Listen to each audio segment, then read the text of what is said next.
رہنما P T I Sindh Firdous Shamim Naqvi کا کہنا ہے کہ سندھ دیگر صوبوں کے مقابلے میں پیچھے رہ گیا ہے۔ 13 سالوں کے دوران پاکستان پیپلز پارٹی کی حکومت ترقی کا کوئی ہدف حاصل کرنے میں کامیاب نہ ہو سکی۔ سرکاری سکولز کو نجی سکولز کے برابر لانے کا ہدف کہاں گیا؟ سرکاری ملازمین کے لیے جدید ٹیکنالوجی کا استعمال کہاں تک ہوا؟ ان کا کہنا تھا کہ کرپشن نے صوبے کو تباہ کر دیا ہے۔ سب سے بڑی مسئلہ جو سندھ گورنمنٹ کے ساتھ ہے وہ لیک آف کیپیسٹی کا۔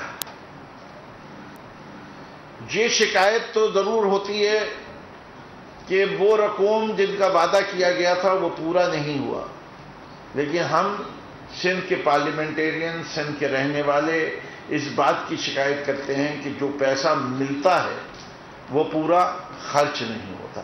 یہ کتنے ظلم کی بات ہے کہ جو شہر سندھ کو 95% سندھ کے بجٹ کی ریونیو دیتا ہے، اس شہر کی 18 اسکیموں میں سے 12 اسکیموں میں 1 روپیہ نہیں خرچ ہوا جو پچھلے بجٹ میں نہ